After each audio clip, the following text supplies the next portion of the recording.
টানা 12 রাতের মতো ইরানে হামলা চালিয়েছে যুক্তরাষ্ট্র। গতরাতে নতুন করে বুশেহর, আহবাজ ও সিরিকে বিস্ফোরণের শব্দ পাওয়া গেছে।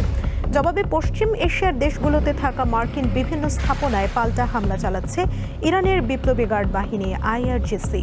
এমনকি কঠোর প্রতিরক্ষা নীতির বিষয়ে ওয়াশিংটনকে কড়া হুঁশিয়ারি দিয়েছে তেহরান। এদিকে লোহিত সাগরে সৌদি আরবের 2টি তেলবাহী ট্যাঙ্কারে ক্ষেপণাস্ত্র ও ড্রোন হামলা চালিয়েছে ইরান সমর্থিত ইয়েমেনের হুথি বিদ্রোহীরা। ভারতের রাজধানী দিল্লিতে শিক্ষার্থীদের শান্তিপূর্ণ বিক্ষোভে পুলিশের নির্যাতনে ক্ষোভ প্রকাশ করেছেন দেশটির বিনোদন জগতের তারকারা।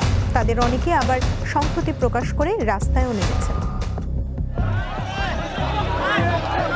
মেডিকেলে ভর্তি পরীক্ষার নিট টেস্ট কেলেঙ্কারি ইস্যুতে বিক্ষোভে উত্তাল নয়াদিল্লি। গত 3 মে প্রশ্ন ফাঁসের ঘটনায় 21 জন পুনরায় ভর্তি পরীক্ষা নেওয়ার পর ফলাফল কারচুপির অভিযোগে রাস্তায় নামেন শিক্ষার্থীরা। জোরালো হয় শিক্ষামন্ত্রী ধর্মেন্দ্র প্রধানের পদত্যাগের দাবি। এই অবস্থায় শিক্ষার্থীদের দমাতে অভিযান চালায় দেশটির পুলিশ, আর এতেই উত্তেজনার পারদ এখন তুঙ্গে। রাজধানী নয়াদিল্লি থেকে উত্তাপ ছড়িয়ে পড়েছে গোটা ভারতে। হাসপাতালে থেকেও অনশনের মাধ্যমে আন্দোলনের নেতৃত্ব দিয়ে যাচ্ছেন আলোচিত শিক্ষাবিদ সোনম ওয়াংচুক। দাবি আদায় না হওয়া পর্যন্ত রাজপথ না ছাড়ার হুঁশিয়ারি দিয়েছে ককরোচ জনতা পার্টি CJP। প্রতিবাদের সুর জোরালো হচ্ছে ভারতের বিনোদন জগতেও। আন্দোলনরত শিক্ষার্থীদের সাথে কণ্ঠ মিলেছেন সঙ্গীত শিল্পী অরিজিৎ সিং, জনপ্রিয় গায়ক হানি সিং এবং আরমান মালিকও সংহতি প্রকাশ করেছেন।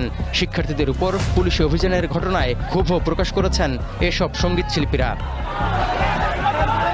এর আগে আন্দোলনের প্রতি একাত্মতা প্রকাশ করে রাস্তায় নামেন বর্ষিয়ান অভিনেত্রী শাবানা আজমি ও অভিনেতা প্রকাশ রাজ। সমর্থন জানিয়েছেন অভিনেত্রী পুনম পান্ডে সহ আরও অনেক বলিউড তারকা।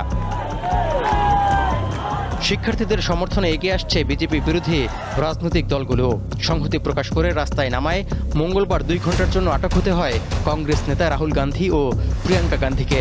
ছাড়া পাওয়ার পর শিক্ষামন্ত্রী ছাড়াও স্বরাষ্ট্রমন্ত্রী অমিত শাহর পদত্যাগ এবং প্রধানমন্ত্রী নরেন্দ্র মোদীর ক্ষমা চাওয়া সহ 5 দফা দাবি জানান রাহুল গান্ধী। শিক্ষার্থীদের আন্দোলন উত্তেজনা বাড়তে থাকায় বুধবার দিল্লির 16টি গুরুত্বপূর্ণ মেট্রো স্টেশন সাময়িকভাবে বন্ধ ঘোষণা করা হয়। তৌহিদুর রহমান, দীপ্ত, বার্তাকক্ষ। ভারতে পাবলিক পরীক্ষায় প্রশ্ন ফাঁস কাণ্ডে জড়িতদের কঠোর শাস্তি নিশ্চিতে দ্রুত বিচার আদালত গঠনের ঘোষণা দিয়েছেন প্রধানমন্ত্রী নরেন্দ্র মোদী।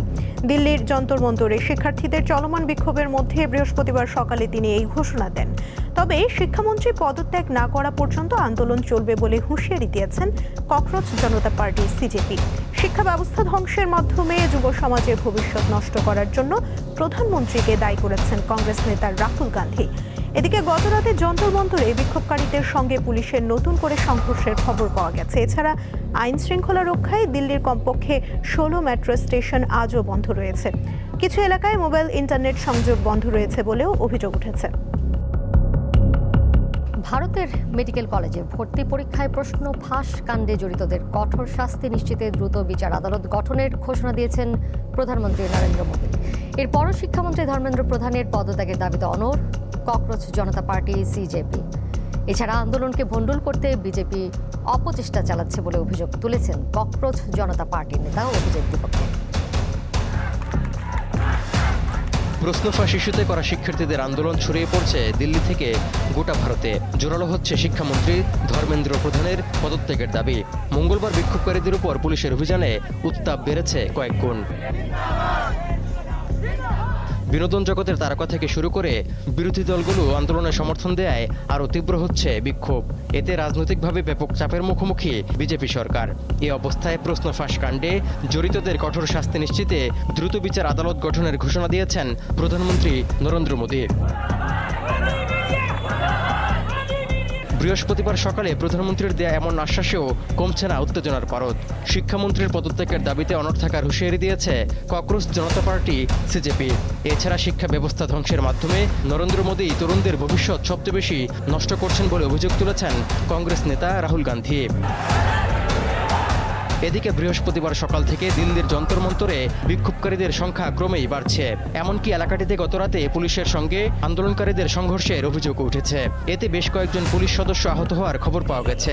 এরপর অনেক এলাকায় মোবাইল সহ সব ধরনের ইন্টারনেট সেবা বন্ধ করে দিয়েছে সরকার।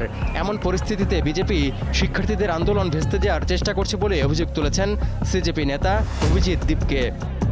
जानबूझकर लोगों को उकसाने আন্দোলন যেই জোরদার হতে শুরু করেছে, বিজেপি বাইরে থেকে গুন্ডা পাঠিয়ে বিক্ষোভকে বানচাল করার চেষ্টা করছে। বিজেপির লোকেরাই পুলিশের ওপর পাথর ছুঁড়েছে, তারপরে সিজেপির ওপর দায় চাপাচ্ছে। এদিকে উত্তেজনা বাড়তে থাকায় বৃহস্পতিবার সকাল থেকে বন্ধ রয়েছে দিল্লির 16টি মেট্রো স্টেশন। তৌহিদুর রহমান, দীপ্ত, বার্তা কক্ষ।